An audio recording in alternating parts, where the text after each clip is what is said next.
편집장의 말. 위기 앞에서. 대학 언론의 위기란 말은 이제 식상합니다. 위기란 말을 너무 오랫동안 들어와 더 이상 위태롭지 않은 것처럼 느껴집니다. 그럼에도 학보사 기자들은 기사를 쓰고 지면을 발행합니다. 대학 언론의 위기 원인에는 다양한 진단을 내릴 수 있으나 자세히 살펴보면 대학마다 사정이 다릅니다. 성공한 대학보는 대학 본부의 편집권 침해는 전혀 없지만 학보사 내부에서 인원이 감소하고 있는 문제를 겪고 있습니다. 코로나19로 학우들이 등교하지 않는 날이 늘어나면서 지면 학보의 접근성이 급격히 떨어지고 학보의 존재조차 모르는 학우들이 많아졌습니다. IT 비대위 출범, 학우들 3개월간 몰랐다를 준비하며 유수빈 기자, 김승준 기자는 이창원 IT융합자유학부 비대위원장에게 연락을 여러 차례 시도했으나 받지 않았습니다. 기자의 지묘한 연락에도 IT 비대위의 응답 없음은 대학 사회 위기의 단면을 보여주고 있는 듯합니다. 김계수 기자, 유수빈 기자, 김승준 기자는 이번 종강호를 끝으로 학보사를 떠납니다. 편집장의 말을 빌려 1년 동안 사진 기획을 도맡아준 김계수 기자, 어려운 기획도 곧잘 해냈던 유수빈 기자, 약 3년 만에 학보사를 돌아와 활력을 더해준 김승준 기자에게 고마움을 전합니다. 이들 덕분에 3월 개강호에서 단 3명의 기자로 시작했던 학보를 2022학년도 종강호 후 무사히 마칠 수 있었습니다. 올해 학보사는 더 많은 독자 수를 확보하고자 여러 시도를 감행했습니다. 만평부터 기사로 다루기 모호한 주제를 모아 소개하는 탐정 미생이 우리 대학 교수들이 평소 즐기는 취미를 소개하는 교수의 즐겨찾기까지.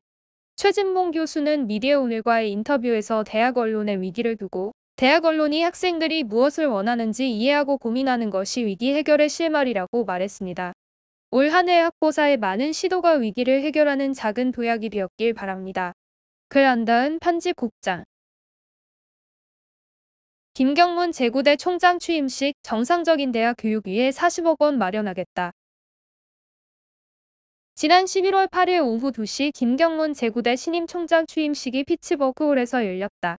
취임식에는 조희연 서울시 교육감, 문헌일 구로구청장, 이정미 정의당 대표, 강성영 한신대 총장, 고민정 더불어민주당 의원 등 다양한 외부 인사들이 참석했다. 김 총장은 올해 8월 1일부터 임기를 시작했다. 김 총장은 임기 동안 재정난 해결과 대학 교육 혁신을 이루겠다는 포부를 밝혔다. 그는 우리 대학의 교육이 정상적으로 이뤄지려면 등록금 외에 학생 1인당 200만 원의 돈이 필요하다. 1년에 40억 원이라며 이를 어떻게든 마련하겠다고 말했다. 사진. 김경문 신임 총장이 취임식을 진행하고 있다. 또한 김 총장은 글로벌 캠퍼스를 만들어 해외 유학생을 적극 유치하겠다고 밝혔다. 김 총장은 학부와 한 학년에 약 100명 정도씩 400명의 학생을 글로벌 학부로 만들어서 유치하겠다고 덧붙였다. 또 지금까지 잘 운영해왔던 인문학습원, 노동아카데미, 광명 최고경영자 과정 등을 더욱 강화할 것이다. 내년부터는 동물권 아카데미를 새로 설립해 운영할 예정이라고 말했다. 취재. 사진. 이성훈 기자. 2023년 3월부터 조기 졸업 제도 시행. 우리 대학이 2023년 3월부터 조기 졸업 제도를 시행한다. 조기 졸업 신청 자격은 6학기 이상 등록하고 전체 학기 누적 평점 평균이 4.2 이상인 학생에게 주어진다. 편입학생 또는 재입학생 F 또는 NP 학점이 있는 학생 재수 강하여 취득한 학점이 있는 학생 상벌 규정에 따라 징계 처분을 받은 학생 등은 신청 자격이 제한된다. 또한 교환학생 등 외국에서 취득한 학점, 운1러닝, 계절학기로 취득한 학점은 조기 졸업 요구학점에 포함되지 않는다. 조기 졸업 신청은 3월과 9월, 연이후에 신청받는다. 6학기 또는 7학기 정해진 기간 내에 조기 졸업 승인 신청서를 교무처에 제출해야 한다. 조기 졸업을 신청한 학우 중 학칙 제34조에 명시된 졸업 요건을 모두 갖춘 학우는 졸업을 인정하여 해당 학기 졸업식에서 학위를 수여할 수 있다. 이정진 교무처 과장은 졸업 요건을 모두 충족했으나 수업 연하는 충족하지 못해 취업, 대학원 진학 등의 어려움을 겪고 있는 학생들의 진학 시기를 앞당겨주고자 시행하게 됐다며 조기 졸업 제도 시행 계기를 밝혔다. 6학기까지 130학점 이수가 불가능해 조기 졸업할 수 없는 문제를 두고 이 과장은 이달 교무위원회에서 개정할 예정이라고 말했다. 취재한 다은 기자. 이동아 소습 기자. 김수행 기금사업 출범식 열려. 오늘 오후 6시 김수행 기금사업 출범식이 피츠버그홀에서 열렸다. 기금 사업은 사회과학부 발전기금으로 2008년부터 2015년까지 우리 대학 사회과학부 석좌교수로 재직했던 고 김수행 교수의 유족이 기탁했다. 이번 출범식에서 사회를 맡은 박은홍 정치학 전공 교수는 김수행 교수님의 유가족분들께 감사의 뜻을 전하고 김 교수님이 오랫동안 사유했던 새로운 사회에 관한 생산적인 공론장을 이제는 우리가 만들어 가겠다는 다짐을 하고자 이 자리를 마련했다고 밝혔다. 사진 박은홍 정치학 전공 교수가 김수행 기금사업 출범식을 진행하고 있다.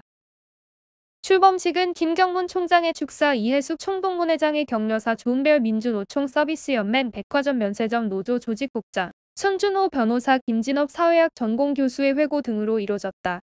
또 사회과학부 교수로 재직했던 정혜구 전 국무조정실 산하경제인문사회연구회 이사장의 특강이 이어졌다.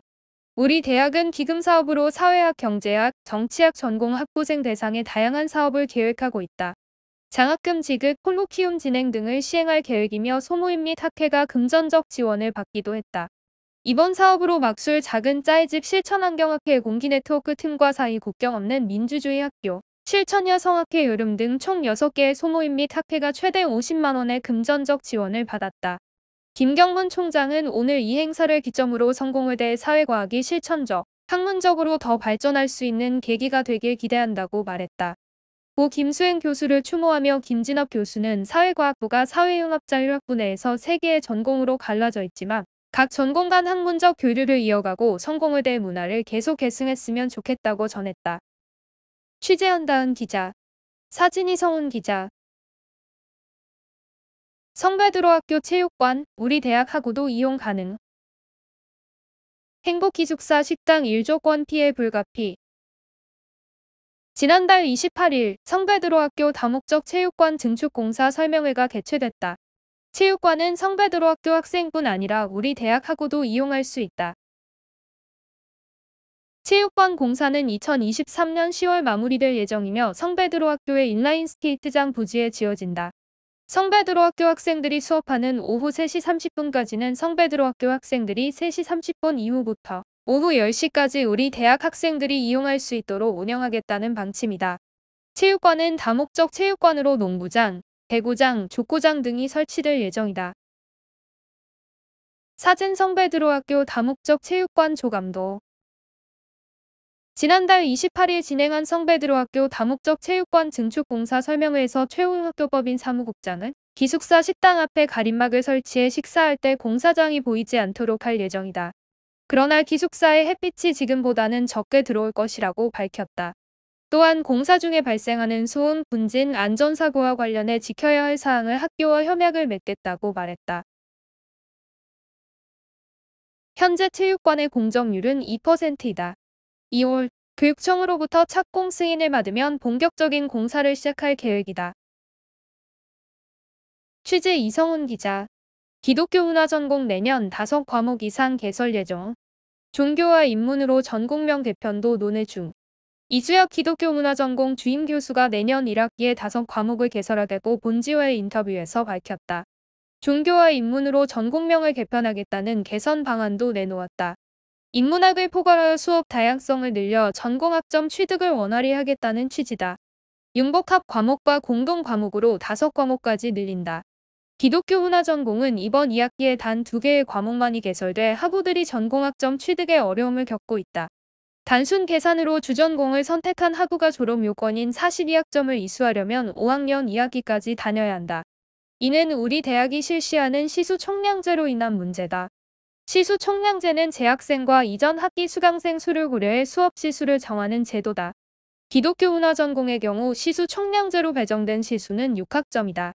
3학점 과목 2과목을 개설하면 끝인 숫자다. 기독교 문화 전공생 2인 학우는 현재 4학년이라 이번 학기에 모든 학점 이수를 끝내고 진로 준비를 계획했지만 2과목밖에 개설되지 않아 다음 학기에도 학교를 와야 하는 상황이라고 말했다.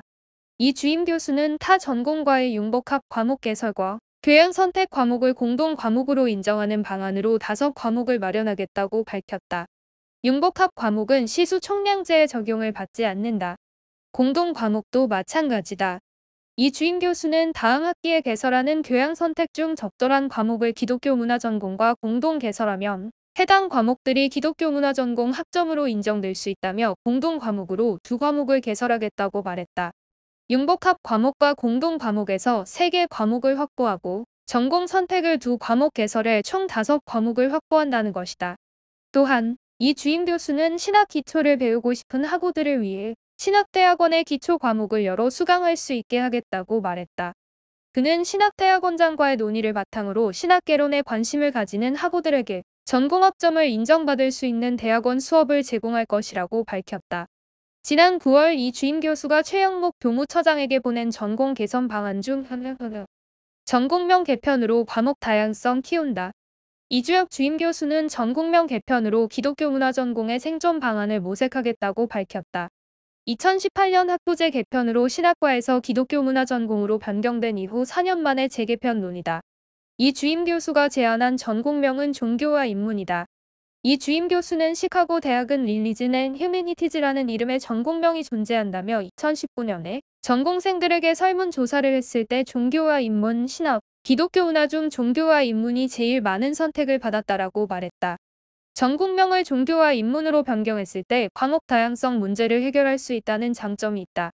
이 주임 교수는 현재 전공명은 기독교 관련 과목으로만 커리큘럼을 운영해야 할 것 같은 편협함이 있다며 종교와 인문으로 변경하면 학부 내 다른 전공 과목들이나 교양 과목들을 전공학점으로 인정할 수 있는 길이 열린다고 밝혔다. 이 학우는 과목의 다양성이 늘어날 수 있을 것 같다고 말했다. 기독교 문화 전공은 2019년 비인기 전공 폐지 논란의 중심에 있던 전공이다. 이 주임 교수는 그동안 학교는 경쟁력 없는 전공을 고사시키는 게 상책이라는 기조로 운영됐다고 생각한다며 다음 학기에는 변화가 있을 것이라고 덧붙였다. 최영목 교무처장은 전공생이 한 명이라도 있는 한 전공은 유지하는 방향으로 가야 한다며 학생들은 전공 내에서 모든 전공 학점을 이수하기 어려우니 유사한 다른 수업을 통해 전공 영역을 넓혀줄 것이라고 말했다. 취재 김승준 기자. IT 비대위 출범, 학우들 3개월간 몰랐다. 중은이와도 소통 안 되는 불통 비대위. IT협자협부의 비상대책위원회가 존재했다는 사실이 뒤늦게 드러났다. 지난 7월 30일 제6대 IT협자협부 비상대책위원회가 출범했다. 그러나 10월 30일 이창원 제6대 IT 비대위원장 명의로 10.29 참사 애도문이 올라오기 전까지 IT학부 학우들조차 비대위의 존재 사실을 몰랐다. 소재의 학우들도 주문이도 몰랐던 IT 비대위의 존재. 10월 30일 이창원 IT 비대위원장은 10.29 참사 애도문을 에브리타임에 올렸다. 학우들은 애도문 아래 적힌 비대위원장 단어를 보고 IT에 비대위가 있었냐며 비대위의 존재 사실에 의문을 표했다. 문경남 IT 1학년 학우는 애도문 공개 전까지 비대위의 존재를 알지 못했다고 말했다. 인공지능 전공생인 김유한 인문 2학년 학우는 이번 IT 워크숍 때 알게 됐다고 밝혔다. IT 비대위의 존재는 중앙운영위원회도 몰랐다. 박준영 총학생회 비상대책위원장은 IT에 비대위가 있는 것을 중훈이도 애도문 이후에 알게 됐다고 말했다. IT 비대위는 전공대표 3인으로 이뤄진 운영위원회의 인준을 받아 구성됐다. 제3차 IT운영위원회 회의록을 보면 제5대 비상대책위원회 위원장 및 부위원장이 모두 걸석인 사유로 인해 제6대 비상대책위원회의 승인을 요청한다고 적혀 있다. 총학생회 측에 따르면 중훈이는 각 학부 학생회장 단위 위원으로 구성된다. 학생회장에 준하는 지위를 가진 비대위원장도 중훈이 구성원이다. 박총학 비대위원장은 중훈이 내부에서도 IT 비대위가 중훈이에 참여해야 한다고 결론 났다며 이창원 IT 비대위원장을 여러 차례 연락했다. 만날 때마다 중훈이에 참여하라고 말했지만 내부에서 논의 중이라는 답만 주고 있다고 말했다. 박총학 비대위원장은 IT 비대위가 중훈이에 참석하지 않아 소통이 제대로 되지 않는다고 지적했다. 덧붙여 그는 워크숍의 경우 어느 단위에서 어떤 날짜에 학내 공간을 사용할지 조율할 필요가 있다. 이번에 워크숍을 진행하면서 IT와 소통하기가 어려웠다는 얘기가 나왔다고 말했다. 애도문 공개 이후 IT 비대위는 IT 학생회 카페에 뒤늦게 3차부터 7차 회의록까지 한 번에 올렸다. IT 비대위는 회의록 게시글에서 회의록 공개가 지연된 점에 대하여 진심으로 죄송하다고 밝혔다. 그러나 학우들에게 비대위 출범 사실을 밝히지 않은 이유는 언급하지 않았다. 박총학 비대위원장은 학생사회에서 관례로 운영되는 것에 대한 이해도가 부족한 것 같다며 학생회가 출범했다며 대자보나 SNS 등 학우들과 소통해서 상황 공유를 하는 것이 중요한데 암실 회의만 하니 안타깝다고 말했다. 소재 2 학내 사업 지향. 선거 준비에 집중할 것. 공개된 제4차 회의록에서 운영위는 정 부학생회장 선거를 제외한 학내 사업을 지향하겠다고 논의했다. 학생회비 등 학생 자치 예산을 소모하는 일회성 복지 사업 필수 불가결하지 않은 사업, 과도한 인력을 요하는 사업 등의 학내 사업 진행을 지향하겠다고 밝혔다. IT 운영위는 예산 사용이 과다할 경우 후임, 학생회장 사업 추진에 차질이 발생할 가능성이 농후하다는 점을 근거로 들었다. 실제로 IT 비대위가 7월부터 10월까지 학부 워크숍을 진행한 사업은 하나도 없다. IT 비대위는 농촌학생연대 활동, 야식사업, 사물함 신청 등을 진행하지 않았으며 학내 사업의 부재로 인해 학우들은 비대위 구성 사실을 알지 못했다. 문학우는 비상대책위원회라는 공적단체의 책임자를 이제야 알게 된 것을 좋지 않게 생각한다며 이러한 사태가 재발하지 않도록 비대위원장의 적극적인 학내 활동이 필요하다고 말했다. 한편 IT 비대위는 제4차 회의록에서 정 부학생회장 선거에 총력을 다하겠다고 밝혔다. 미디어 콘텐츠 융합자율학부, 인문융합자율학부, 사회융합자율학부는 정 부학생회장 선거를 공고했으나 IT는 현재까지 모집 공고를 올리지 않았다. IT융합자율학부 회칙 제92조에는 정 부학생회장을 임기년도 전년의 11월부터 12월 중에 선출한다고 명시돼 있다. 본지는 이창원 IT 비대위원장의 입장을 묻기 위해 수차례 연락을 취했으나 답변받지 못했다. 취재 유수민 기자, 김승준 기자. 해당 기사는 11월 24일 마감됐습니다. 편집자 주. 사진기획 제목 시간이 흘러도 우리는 기억합니다. 한 해의 매듭을 짓는 12월이 다가왔다. 삶의 무게를 버텨내기 힘든 1년이었지만 우리 대학 학우들은 올 한 해 각자의 방법으로 세상을 떠난 이들을 기억했다. 2014년 4월 16일 세월호 참사가 일어났다. 8년이 흘렀지만 여전히 학우들의 가방에는 노란 리본이 달려있다. 또한 매년 4월 세월호 참사를 기억하는 장을 마련한다. 올해는 유가족 간담회를 열고 세월호 참사 진상 규명을 위해 함께 이야기를 나눴다. 9월 14일 신당역 스토킹 살인 사건이 발생했다. 이후 학우들이 모여 사건 피해자를 추모하는 기도회가 열렸다. 10월 15일 SPC 계열 제빵 공장에서 일하던 20대 노동자가 소스 배합기에 끼어 숨지는 사고가 일어났다. 노학연대 모임 가시, 실천여성학회 여름, 제6대 인권위원회 등은 청년 노동자의 죽음에 분노하며 대자보를 써붙였다. 그리고 새천년관 입구에 마련된 추모 공간에 학우들은 포스트잇으로 애도의 마음을 전했다. 10월 29일 이태원 참사가 일어났다. 학교 곳곳에 이태원 희생자를 추모하는 현수막이 붙었고 새천년관에는 희생자를 추모하는 분향소가 마련됐다. 사진 설명 세월호 간담회에서 우리 대학 학우들이 묵념하고 있다. 사진 설명 기독교 문화 전공 학우들이 신당역 스토킹 살인사건 피해자를 위한 기도회를 진행하고 있다. 사진 설명 노학연대 모임 가시가 SPC 제빵 공장 노동자 사망 사건 관련 대자보를 써붙였다. 사진 설명 SPC 노동자 사망 사건 추모 공간에 붙어있는 학우들의 포스트잇. 사회운동이 활발하던 시간을 지나 요즘 대학가에는 대자보가 붙는 일이 거의 없다. 하지만 우리 대학에는 여전히 많은 대자보가 붙어있다. SPC 사망 사건 추모 공간에 학우가 남기고 간 포스트잇에는 끝까지 함께하겠습니다. 잊지 않겠습니다. 라고 적혀있다. 흘러가는 시간 속에서 우리는 우리만의 방식으로 오래도록 잊지 않고 기억하고자 한다. 취재, 사진 김계수 기자. 청년을 위한 나라는 없다. 청년에 의한 청년을 위한 정치 가능하려면 문제는 시스템이다. 개인이 아무리 뛰어나더라도 밟고 선 땅이 기울어져 있다면 진가를 발휘하기 어렵다.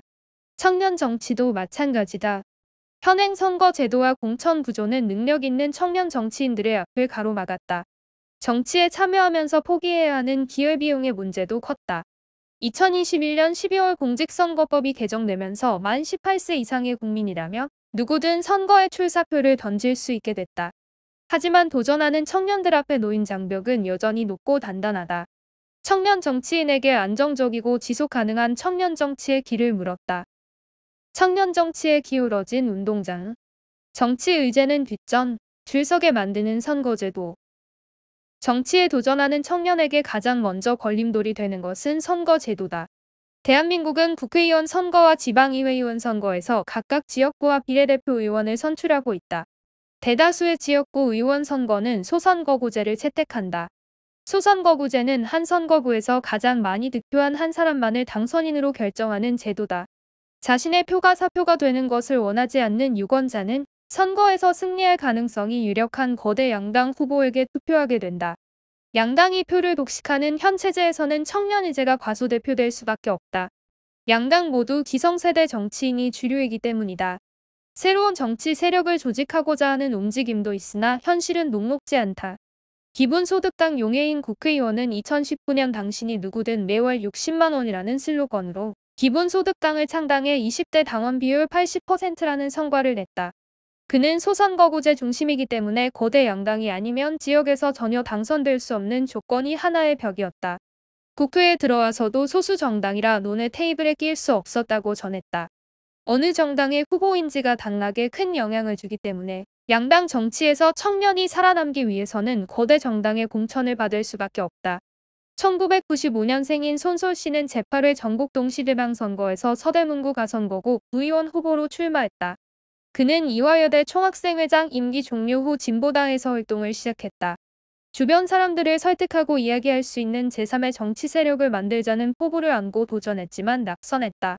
중우열 더불어민주당 관악구 의원은 현행 선거 제도에 대해 선거 당시 어느 당이 우세한지 또 우세한 당의 공천을 받을 수 있느냐가 관건이라며 실력으로 지역민에게 인정받는 것보다 당에 공천받는 것이 먼저인 현실을 짚었다. 국민의힘 주이삭 서대문구 의원은 양당에서 어떤 사람을 내놓아도 둘 중 하나가 당선되는 공천 시스템은 정치인들이 능력보다 줄 잘 서는 것에 목숨을 걸게끔 만들고 있다며 비판했다. 줄서기에 따라 정치권 입성 여부가 결정되는 것은 지역위원회에서도 마찬가지다. 각 정당은 지역마다 지역위원회를 두며 지역위원장은 기초위원 선발에 대한 영향력을 행사한다. 이에 지역위원장 체제하에서 새로운 청년 정치인이 공천받기 어려울 수 있다는 우려도 나온다. 김세연 청년정치학교 교감은 당협위원장이나 지역위원장들이 정치적인 목적을 달성하기 위한 수단으로 공천권을 행사하는 경우가 많다며 훌륭한 청년들이 실력으로 공천받는 환경이 아닌 줄 세우기 문화가 아직 남아있다고 덧붙였다. 지역위원장이 지역위원회 산하 청년위원회 의장도 직접 임명하다 보니 청년의 의제가 자유롭게 정책화될 수 있을지도 의문시된다. 권지웅 더불어민주당 전 비대위원은 청년위원장이 지역위원장의 비서처럼 활동할 수밖에 없는 구조라며 지금은 청년위원장이 청년의 이야기를 대표하기보다 임명권자의 눈치를 볼 수밖에 없다고 설명했다. 빈곤한 청년 정치, 젊은 팔아 정치한다. 선거 자금을 비롯한 비용 문제도 컸다. 용 의원은 기성 정치인들처럼 인적 네트워크가 많지 않았기에 당원들이 십시일반 모은 돈과 후원금으로 당을 운영했다며 대출받아 생활하는 등 경제적인 어려움이 있었다고 회상했다. 손 씨도 지방선거에 출마하며 빚을 지게 됐다며 1,500만 원에서 2천만 원 정도의 빚을 갚기 위해 아르바이트를 하고 있다고 말했다. 지역구 국회의원 선거에 출마하기 위해서는 1,500만 원, 비례대표 국회의원 선거를 위해서는 500만 원을 선거관리위원회에 기탁해야 한다. 39세 이하인 청년 후보자의 경우 유효 투표 총수의 10% 이상 득표하면 납부한 기탁금 전액을 5% 이상 10% 미만 득표한 경우 반액을 반환받는다. 그러나 손 씨는 다른 후보자들의 기본이 청년에게는 최대치라고 말했다. 선거 준비에는 기탁금만 들어가는 것은 아니기 때문이다. 이와 함께 선거를 했던 분들이 다 대학생 청년이었기 때문에 차가 있는 경우가 거의 없었다며 다른 후보들은 자차의 홍보용사까지 등록할 때 우리는 차 하나 빌리는 기본 조건을 만드는데도 빚이 생겼던 것이라고 말했다. 정치를 하겠다고 결심하면서 포기해야 하는 기회비용은 더 크다. 이동수 청년정치크루 대표는 선거 자체에 드는 비용보다도 더 문제인 것은 정치를 하면서 잃게 되는 기회비용이라고 말했다. 공천받기 위해 최소 몇 년은 정치권에서 활동해야 하는데 이 과정에서 청년들은 돈을 모을 시간이나 경력을 쌓을 시간을 잃게 된다는 것이다. 그는 이를 해결하기 위해 국회든 정당이든 정치권 내부에서 일하는 청년들을 많이 만들어주고 경험과 실력을 쌓아 청년들이 정치에 도전할 수 있도록 해야 한다고 강조했다. 선거에 드는 자금을 일시적으로 지원한다고 해서 해결되는 문제가 아닌 것이다. 누구에게나 처음은 있지만 지지층 부족의 무시까지. 정치 관련 네트워크 부족 역시 청년 정치인들이 겪는 문제로 꼽힌다. 이로 인해 청년들이 모여 정치적인 의제에 대해 나눌 기회가 적고 선거 출마 시 인력을 구하는데도 어려움을 겪는다. 손 씨는 사회 문제에 대해 논의하는 지역 모임에 청년들이 참여하기 어렵다. 청년들에게는 새마을협의회, 자치회 등 청년들이 갈 수 있는 모임이 없다고 말했다. 용 의원은 지금의 50대가 사회적 네트워크들을 다 갖고 있다. 서로 다 아는 사이기 때문에 전화 한 통이면 의견도 주고받을 수 있다. 이런 사회 경제적인 자원들이 청년들에게 많이 부족하다고 언급했다.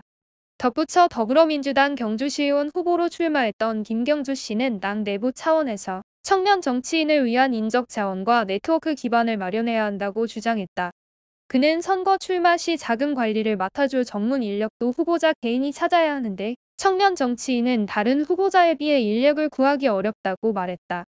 정치에 뛰어든 청년들은 나이가 어리다는 이유로 무시당하기도 한다. 김 씨는 청년이라는 이유로 능력을 폄하하고 기회를 주지 않는 경우가 많다며 그에 반해 나이가 많은 후보자의 경우 능력을 높이 평가하고 다양한 특혜를 주는 경향이 있다고 밝혔다. 이어 그는 당 내부에서 활동하고 의견을 제시하는 것도 그리 반가워하지 않는 것 같다고 느낀다며 어려움을 토로했다. 국민의힘 우종혁 강남구 의원 역시 젊은 후보이기 때문에 분명 어려운 점이 있었다라고 밝혔다. 그는 후보 등록을 한 후 어린 나이에 구의원을 하는 게 옳지 않다는 전화가 걸려오기도 했다며 청년이라는 나이가 일종의 양날의 검이라고 덧붙였다. 용 의원은 기성세대 정치인은 청년 국회의원에게 반말하는 등 의원 간 위계관계에 대한 인식이 강하다고 말했다. 할당을 넘어 교육과 훈련으로 청년 인재 길러내야. 청년 정치인들의 정치권 진입을 수월하게 만들기 위해 공천시 청년들의 비율을 정해 놓는 경우도 있다. 소위 청년 할당제라 불리는 방침이다. 그러나 청년 할당제에 대한 의견은 분분했다. 권 전 의원은 현재 정치권의 세대 비율이 기울어져 있다며 청년 할당제가 무조건적인 답은 아니지만 기울어진 운동장을 해소하기 위한 노력이 필요하다며 긍정적인 입장을 표했다. 권수연 젠더정치연구소 연구원도 할당제는 특혜가 아니라 청년들의 몫을 되찾아오는 것일 뿐이라며 정당에서 청년 공천을 적극 추진해야 한다고 조언했다. 반면 이 대표는 청년 할당제로 청년 정치인 수가 10%에서 20%로 늘어나는 건 중요하지 않다고 말했다. 할당 비율을 늘려도 실질적으로 정계에 입문하는 사람은 한두 사람에 불과하기 때문이다. 그는 정치권 전반에서 일하는 청년들이 많아져야 한다고 설명했다. 한편 국민의힘 형성훈 양산시 의원은 청년이라는 이유만으로 당선되는 경우는 위험할 수 있다며 청년 정치인의 정치 실력의 중요성을 강조했다. 청년들의 정치 참여를 도모하기 위해 교육과 훈련을 내건 시도도 있다. 청년정치학교는 대학 교수 언론인, 국회의원 선임 비서관 등 각계 전문가들의 강연을 비롯해 토론 배틀과 모의 국정감사 등 다양한 정치훈련 과정을 통해 청년들의 원활한 정치활동을 지원하는 단체다. 정병국 청년정치학교장은 청소년 대상 영 리더스 클럽과 일종의 대학원 과정인 청년정치대학원도 운영하는 등 교육과 훈련에 기반을 둔 정치교육의 필요성을 거듭 강조했다. 시민정치교육 차원에서 더 나아가 출마와 당선을 목표로 현실 정치의 발걸음을 내디디려는 정치 지망생들을 양성하기 위한 움직임도 있다. 김성식 전 국회의원을 운영위원장으로 두고 있는 스튜디오 반전은 기후위기, 미중 갈등, 불평등 심화 등 대전환기에 직면한 문제들을 해결하기 위해 반성적 성찰과 미래 비전을 갖춘 선출직 인재 양성을 목표로 피선거권을 가진 정치인 희망자들을 교육할 계획이다. 청년은 사회의 변화를 가장 먼저 체감하는 세대다. 더 나은 해결책을 제시하기 위해 변화하는 세상을 이해하고 있는 청년들의 발언이 필요한 때다. 이주영 전국 청년 정책 네트워크 대표는 청년 정치적 권한 확대의 필요성을 제시하며 다음과 같이 말했다. 청년들은 지금보다 더 많은 분야에 대해 이야기하고 결정할 권리가 있으며 사회와 정치, 정부는 그것을 경청하고 반영할 의무가 있습니다. 앞으로 이 사회를 살아갈 시간이 더 많은 세대에게 다가올 문제에 대한 결정을 맡기는 것이 정의롭지 않을까요? 취재 성공회 대학보 김계숙 이대학보 문예찬 김지원 명대신문 송민섭 홍대신문 김진희 박찬욱 기자 사진 문예찬 송민섭 기자 도서관 글쓰기 대회 수상작 사회과학의 가치로 현 자본주의 시장 경제 사회를 재고한다. 책 브레이킹 바운더리스를 읽어. 오늘날 과학은 실증주의를 기반으로 한다. 이는 경험된 사실을 토대로 자연의 규칙성을 발견하고 규칙성의 원인을 가설 설정과 실험을 통해 밝혀내는 학문이다. 사회학이 사회과학이라 불리는 것은 이러한 학문적 체계를 갖추고 있기 때문이다. 사회학은 사회의 규칙성을 찾아내고 이 원인, 즉 구조를 발견한다. 과학, 사회학이 자연과 사회의 규칙성의 원인을 찾으려는 이유는 무엇일까? 그것은 곧 우리의 삶을 더 좋은 삶으로 만들기 위해서다. 두 학문은 물질적으로 풍요로움을 추구하고 더 좋은 사회에서 살겠다는 이상적인 가치를 추구하는 학문이다. 따라서 한 시기에 발견한 사실은 그저 하나의 사실일 뿐 진리가 아니며 더 나은 사실을 찾기 위해 학자들은 꾸준히 노력한다. 브레이킹 바운더리스는 과학의 가치를 추구하고자 탄생하게 된 책이다. 근대 사회는 자본의 이윤 추구와 문명의 편리를 위해 생태위기를 고려하지 않은 난개발을 일삼았다. 근대 초기만 해도 전 지구적 기후 위기의 징조가 크게 나타나지 않았다는 점과 사회 구조적으로 그러한 개발이 허용되었다는 점을 주목하자.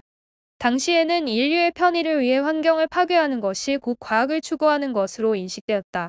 인류의 더 나은 삶에 대한 추구는 자연을 자유롭게 통제하고 사용하는 것에서부터 시작되는 것이었다. 그러나 오늘날 당시의 과학적 진리는 틀렸음이 속속히 드러나고 있다. 전 지구적 생태재난이 일어나고 이로 인한 사회적 불평등 참사가 급격히 증가하고 있다. 주류과학이 불러온 재앙이 시작되고 있었다.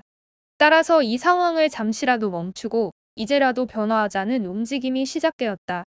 지구 상태를 고려하지 않은 과학은 인류의 미래도 고려하지 않는 것이란 인식이 생겨났다.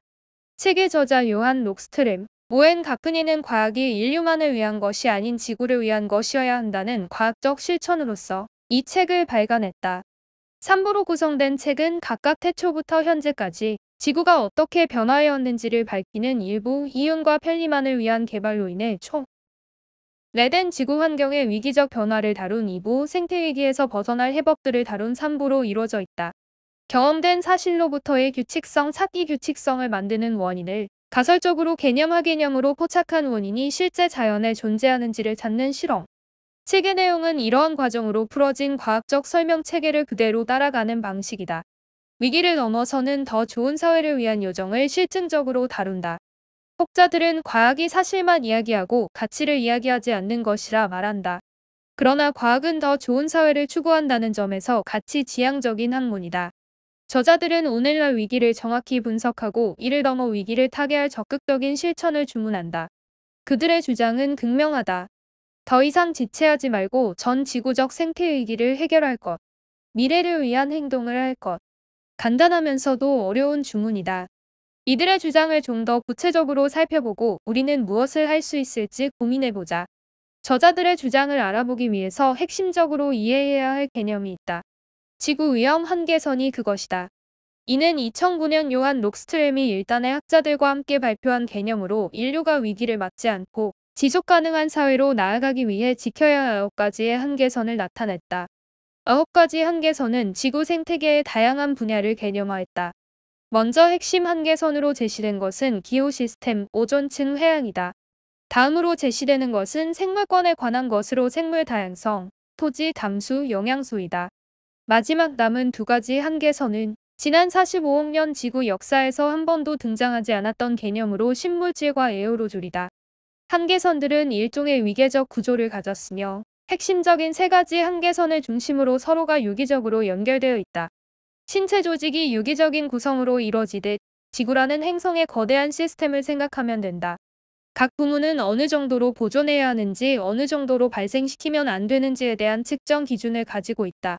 예를 들어 기후 시스템의 경우 지구 온도를 적정 수준으로 유지시켜주는 것이 중요한데 이는 이산화탄소 농도의 영향을 받는다.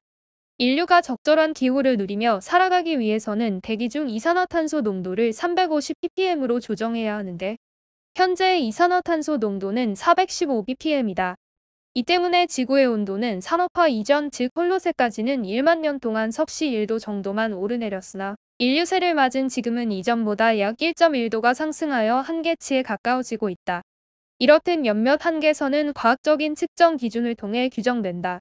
그러나 그렇지 못한 한계선 개념들도 있다. 이론적으로 구성된 개념이다 보니 측정의 범위가 넓거나 측정 자체가 어려운 것들이 존재한다. 생물의 다양성을 생각해보면 얼마나 많은 생물이 멸종되었는지 조사하기 어렵고 또 한 생물이 사라짐으로써 다른 생물에게 어떠한 영향을 미치는지를 모두 알아내기가 어렵다. 또 신물질과 에어로졸의 경우 인류가 창조해낸 물질들과 환경 파괴가 지구 환경에 어떤 영향을 끼치는지를 모두 알아내기가 어렵다. 그러나 측정의 어려움에도 불구하고 한계선은 최소한의 변화만으로 지구 생태계가 영향을 받는다는 것을 개념화한 것에서 과학적 의의를 지닌다. 한계선 개념을 통한 주장은 명확하다. 더 이상의 파괴를 멈추고 지구 생태계 보전과 안정을 유지하라는 것이다. 나아가 한계치를 넘어서는 순간 지구 전역에 재난이 발생할 것이며 이를 벗어날 출구를 마련해야 한다고 강력히 외친다. 실제로 9개의 한계선 중 4개가 이미 기준치를 넘어섰고 이는 곧 우리가 현재 겪는 갖은 환경 기후재난들로 나타나고 있다. 기후 시스템 생물 다양성, 토지 영양소 부문은 이미 균형이 무너졌다. 지구의 온도는 가파르게 상승하고 있고 아마존에서는 지금도 벌목 작업이 한창이다. 땅과 바다는 오염되어 가고 생물종은 단일화되어 전염병 등에 더욱 취약해졌다. 나머지 한계선들 역시 적정 수준을 넘어 위협으로 여겨질 만큼 크게 다가오고 있다. 위기는 그 징조만으로도 문명사회의 큰 파장으로 나타났다. 가장 취약한 밑부분의 국가 시민들은 오늘날 기후재난과 전염병, 기아 등에 시달려 절망 속에서 살아가고 있다. 다가오는 위기 속에서 인류의 지속가능한 삶을 이뤄낼 해법은 있을까? 산부인동규범 3은 긴급사태를 선언해야 한다는 과학자들이 주장하는 새로운 세계의 계획을 드러낸다. 탄소 중립을 위한 에너지 전환, 생태계 보전을 위한 식량 시스템 전환, 사회적 평등을 통한 위기 대처 능력 확대 등 다양한 의제를 제시한다. 3부는 과학이 좋은 사회로 나아가기 위한 가치로서의 학문이란 점을 여실히 드러낸다. 저자들은 인류의 미래를 위해 사회과학적 해법을 제시하며 즉각 실천에 옮길 것을 요구한다. 특히 다수의 과학자가 이미 위기를 경고한 지 오래고 시민운동의 흐름 역시 전 세계적으로 커지고 있기에 정치 경제계 역시 변화의 흐름을 받아들여야 한다는 것을 강력하게 밝힌다. 16장 지구 위험 한계선과 글로벌 경제 부분을 보면 이러한 주장을 결론적으로 확인할 수 있다. 기존의 자본주의 시장 경제 시스템이 기후 생태 위기를 발생시키고 급격히 심화시켜온 측면이 있기 때문에 새로운 경제 시스템으로의 전환과 정치가 필요하다는 주장을 이 장과 그 이후의 장들에서 확인할 수 있다. 새로운 사회로의 전환을 좀 더 자세히 들여다보자. 저자들은 결론에서 자본주의를 벗어나자 등의 자극적인 구호를 외치지는 않는다.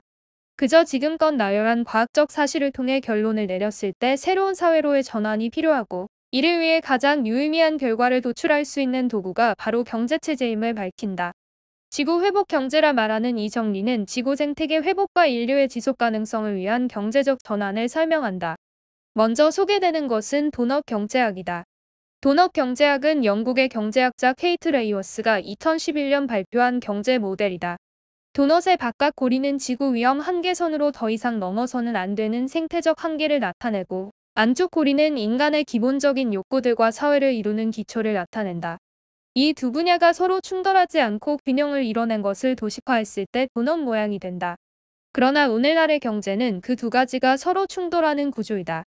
자본의 이윤 추구와 이에 부추겨진 인류의 욕망은 생태적 한계를 무시하고 끝없는 개발, 성장을 외친다. 자본주의 시장경제 이론 중 하나인 신자유주의는 이러한 욕망을 전 지구적으로 부추기는 기제였다. 신자유주의 경제체제 아래의 사회는 국가의 책임을 무력화하고 이윤 추구를 위한 자본의 논리만을 우선시하는 방향으로 흘러왔다. 즉, 지구 위험 한계선을 체계적으로 관리하고 유지할 주체가 유명무실해졌다. 초국적 자본부터 각 개인은 생태위기를 외면하고 개별 국가는 이들을 통제할 힘을 상실한 것처럼 보인다. 그러한 현실적 상황에도 불구하고 저자들은 새로운 전환에 대한 낙관적인 시각을 버리지 않는다. 새롭게 생겨난 아이디어들, 커지는 저항과 변화의 흐름이 오늘날 유의미한 결과들을 만들고 있기 때문이다. 전 지구적 생태위기에 대한 미래 세대의 시위와 변화 모습, 기존 경제의 환멸을 느낀 이들의 새로운 경제 모델 제시 등은 위기를 타개할 과학적 흐름이기에 마냥 비관적일 필요는 없다는 것이다. 실제로 17장과 18장에서는 변화에 맞춰 성장하는 사회적 흐름을 보여주고 있기도 하다. 정치적인 통제를 통해 경제체제의 독주를 막고 사회를 변화시킬 수 있다는 것을 증명하는 부분이기도 하다. 낙관적인 시각을 통해 저자들은 아직 우리에겐 위기를 대처할 시간적 여유가 남아있다고 말한다. 2030년까지 인류가 지구 회복 운동에 전념한다면 앞으로 30년 이내에 지구를 회복시킬 수도 있다고까지 주장한다. 비관적일 수 있는 현실과 다른 낙관적 결론을 낸 후 우리 자신과 미래 세대를 위해 지구 회복을 실천하라는 말로 책은 끝을 맺는다. 글 정대환 사회삼 글쓰기 대회 수상작 심사평 성공화대학교 학생들의 글을 30년 가까이 읽었다. 성공화대학교에는 글 잘 쓰는 학생들이 참 많다. 외부의 대학을 다니며 우리 학교로 출강하는 비전임 교수들도 인정한다. 설레는 마음으로 결선에 오른 9편의 글을 읽고 나서 역시 글을 잘 쓰는구나 생각했다. 결선에 오르지 못한 나머지 글들도 틀림없이 모두 잘 쓴 글일 것이다. 잘 쓴 글들의 서열을 매기는 일은 무모하지만 나름대로 재미가 있다. 재미를 넘는 의미를 남기기 위해서 일반적인 심사 기준에 더해서 성공회대학교의 고유한 심사 기준을 적용하기로 했다. 서삼독. 텍스트 자체를 정확하게 읽었는가, 텍스트를 통해서 글쓴이와 그의 시대를 읽어냈는가, 글쓴이를 통해서 자신과 세상을 함께 읽었는가. 서로 다른 4개의 텍스트가 소재였다. 최근에 출판된 급진의 20대와 브레이킹 바운더리스, 그리고 최근에 개봉된 기생충과 헤어질 결심이었다. 새로운 세대답게 책보다 영화를 소재로 삼은 글들이 훨씬 많았다. 그래서 책을 소재로 삼은 글들이 상대적으로 돋보였다. 다른 한편 급진의 20대, 브레이킹 바운더리스, 기생충은 직접적으로 세상을 다룬 텍스트였던 반면에 헤어질 결심은 간접적으로만 세상을 다룬 텍스트였다. 그래서 후자보다 전자를 소재로 삼은 글들이 상대적으로 돋보였다. 열림상과 나눔상으로 선정된 글들은 나름대로 서삼독에 성공한 글들이었다. 섬김상으로 선정되었지만 글의 맵시는 오히려 더 나은 글들도 있었다. 어떤 심사위원은 결선에 올리지 못한 글들을 못내 아쉬워했다. 성공회대학교에는 글 잘 쓰는 학생들이 참 많다는 것이 심사위원들의 종합적인 심사평이었다. 글 김진업 사회융합자유학부 교수. 학생기고 전환과 다양성. 작은 연못. 성공회대는 작은 연못에 비유할 수 있을 것 같다. 연못안을 잘 살펴보면 각종 수초들 사이로 물벼룩, 올챙이, 송사리, 소금쟁이, 물방개 등 다양한 생물들을 볼 수 있다. 작은 크기에도 놀랄 많지 높은 생물 다양성을 이루고 있다. 돌아보면 한 학기 새 성공회대 안에서도 기후를 둘러싼 다양한 자리들이 있었다. 9월, 김민성 교수의 환경과 사회 수업의 수강 인원이 꽉 찬 것이 시작이다. 녹색당 공부 모임 GPS의 생태전환 매거진 바람과 물 읽기와 실천환경학회, 공기 네트워크의 텃밭 가꾸기와 경제학 전공 워크숍 진행이 있었다. 빅비지와 농림생태연구소가 기후정의 행진을 앞두고 초청한 한재각 집행위원장의 강연, 11월 농림생태연구소와 젠더연구소가 공동 주최한 김신유정 연구자의 에코페미니즘 강연, 기후위기기 도쿄신학 포럼 주관, 지속불가능 자본주의의 저자인 사이토 고헤이가 주제 강연을 진행했다. 그 밖에도 많은 자리들이 다양하게 꾸려졌다. 녹색 전환의 청사진. 기후위기는 모든 질문을 다시 시작하도록 권유한다. 대학은 어떤 공간이어야 하는가? 대학도 당연히 기후 생태위기 등 물리적 조건의 변화에 영향을 받는다. 자연과 사회 조직 원리와 구성이 바뀌고 있는데 교육이 그대로일 수는 없다. 기후교육, 생태교육, 전환교육 등 무엇이라고 부르던 교육의 전환은 이미 시작되었다. 주목할 만한 사례로 얼마 전 세계 최초로 스페인 바르셀로나에 설립된 탈성장 대학을 소개한다.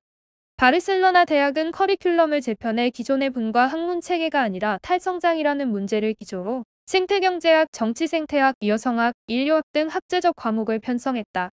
지식과 내용 위주의 교육에서 경험과 관계 위주의 교육으로 바꾸어 가는 것도 특징이다. 교수가 일방적으로 과목을 가르치는 것이 아니라 세계 곳곳에서 온 연구자 활동가들이 참여해서 문제와 질문을 나누는 수업을 지향한다. 마지막으로 대학이 서 있는 공간과의 관계 및 전환을 강조한다. 고전적인 모범 사례로는 영국의 슈마우 컬리지와 토트, 네스 전환마을이 주목받는다. 이 대학은 지역과 공생 관계를 맺고 먹거리와 농업기술, 에너지 전환, 지역화폐 등 전환을 위한 방안을 고민한다. 지금은 마을 단위를 넘어 도시 자체를 전환할 방안이 모색된다. 탈성장 대학이 위치한 바르셀로나는 2020년 이미 기후 비상사태전을 발표해 2050 탈탄소화 목표와 5가지 행동 영역 242가지 실전 조치를 꾸렸다. 이 선언과 조치가 200개 남짓단체의 300명이 넘는 시민이 구성한 기후비상사태위원회의 검토를 거쳐 집필됐고 대학도 이 과정에서 그 일을 같이 했다. 도시의 전환과 대학의 전환이 동행하고 있음을 볼 수 있다. 이런 흐름들을 통해서 우리는 성공회대가 기후위기 비상선언, 9.24 기후행동 이후에 어떤 녹색 전환을 해갈지 상상해 볼 수 있다. 성공회대가 당장 2050 탄소 중립을 선언하고 대학에서 사용하는 모든 에너지를 재생에너지로 바꾸려 한다면 어떨까? 이러한 그린 캠퍼스 정책들을 학생 단위들을 포함한 학내 구성원이 골고루 참여하는 거버넌스를 수립해서 논의한다면 기후위기 시대의 가장 중요한 학문으로 정치학에는 정치생태학, 경제학에는 생태경제학 등 학과 커리큘럼을 개편하고 아예 생태학 전공을 개설한다면 전환마을의 사례처럼 성공회대가 구로 지역에 산재한 다양한 주거, 교육, 교통, 돌봄 등의 문제들을 지역사회 단위들과 논의하는 자리를 계속 만들어 나가며 그래서 대학에서 졸업하는 학생들도 지역의 녹색 일자리와 연결되는 지역의 선순환이 만들어지면 어떨까? 대학과 다양성. 다시 연못으로 돌아와 보자. 이런 질문을 들은 적이 있다. 고인 물은 썩기 마련인데 어떻게 연못에 그렇게 많은 생명이 살 수 있냐고. 질문의 순서가 반대로 됐다. 다양하고 많은 생명이 살고 있기 때문에 연못에 물이 썩지 않는 것이다. 연못과 대학 사회가 다르게 있을까? 생태전환 매거진 바람과물에서 조효재 교수는 자연을 자원으로만 보는 것, 단일적물만 재배하고 크기와 색깔이 안 맞는 것은 버리는 식의 단일화 논리가 인간 사회, 다양성이 공존하는 연못도 비가 오지 않으면 말라붙는다. 연못을 포함한 모든 사회는 기후와 생태계에 묻어 들어가 있고 자연 조건에 의존해왔다. 이 자명한 사실을 우리는 각종 위기를 통해 다시 알게 된다. 누구의 배도 빌리지 않고 태어난 이가 있을 수 없듯이 생각으로만 존재할 수 없다는 사실을 말이다. 이것은 관계에 대한 이야기이다. 대학이 기후와 지역사회, 구성원과 어떤 관계를 맺을 것인가. 그 공간 안에 나는 대학과 기후를 포함해 너와 우리와 어떤 관계를 맺을 것인가. 전환의 질문이 다양한 것은 전환 자체가 다양하기 때문이다. 녹색은 녹색만이 아니다. 자연의 색은 잘 보면 계절마다 바뀐다. 봄에 신호등 건너길의 개나리는 노란색이고 초가을 단풍 든 담쟁이 잎은 빨간색에다가 늦가을 수목원 가는 길 코스모스는 보라색이다. 그래서 녹색 전환은 무지갯빛 전환이라고 말하는 것 같다. 전환을 말하기에 참 어려운 세상이다. 고작 한 학기 새에 SPC빵 공장 산재 사고 대자보가 붙고 신당역 여성 살해 추모 공간이 조성되고 이태원 참사 추모 공간이 만들어지는 것을 보았다. 너무 큰 비극은 말문을 가로막는다. 그럼에도 불구하고 비극은 늘 전환으로 이어졌다고 살아남은 사람들은 그 다음에 세상을 열어왔다고 말하고 싶다. 성공회대에는 서로 죽고 죽이던 한국전쟁을 겪고 제주 4.3과 광주 5.18을 지나온 이들이 교수가 되어 인권, 생태, 평화를 말하고 있다. 이들에게 배운 성공회대 학생들 중 누군가는 노동, 젠더, 기후를 더해서 노학연대로 일상을 채우고 모두의 화장실을 만들고 기후위기 비상선언을 읽어왔다. 결국 연못을 살리는 건 다양한 우리들이다. 이 시대를 겪어낸 우리가 어떤 다양성의 전환을 만들어낼지가 어려운 희망이겠다. 글 장윤석 사과사